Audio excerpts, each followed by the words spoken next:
Welcome to Mint. I'm Kirti Rao.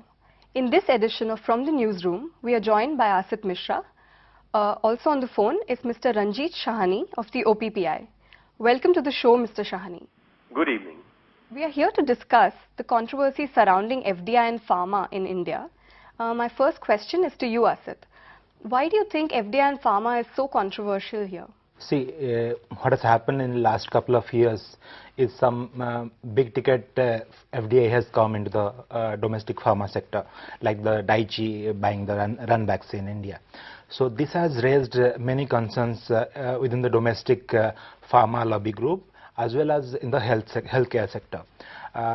Some people think that this may lead to a huge decline in the domestic sale of low-cost medicine in India, and that will obviously have an impact on your healthcare sector and healthcare in the country. So that has led to the pharma sector and the health sector as well as the DIPP, which regulates the FDIs.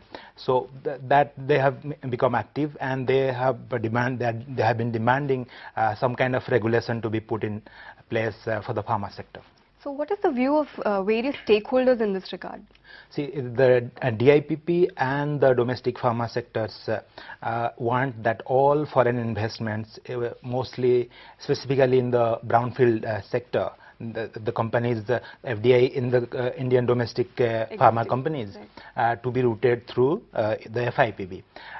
While obviously the pharma companies, the foreign pharma companies, they don't want this to happen, saying that this will impact foreign investor sentiment.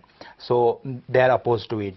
The finance ministry, on the other hand, wants a middle path to be followed. They want that let all the FDI in present pharma companies up to 49% be in the automatic route, and above that should come through the FIPB route. My next question is to you, Mr. Sahani. What, in your view, is wrong with FDI and pharma being routed through FIPB? Truly, FDI in the pharma sector leads to good outcomes for India and Indian patients. It opens up new opportunities to accelerate improvements in the country's health and economic welfare. So I really don't see why a policy which was just liberalized 10 years ago should be we take a backward step.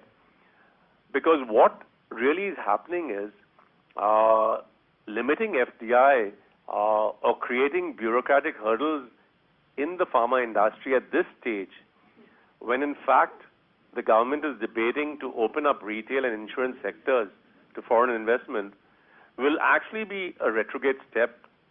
And it will also have a chilling effect, not only FDI flows in pharma industry, but across sectors.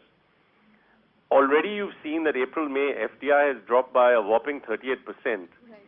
And protectionism in any way is really harmful. So pharma being a key sector, the government will hopefully resolve this issue soon. Thank you for your insights, Mr. Sahani. Thank you.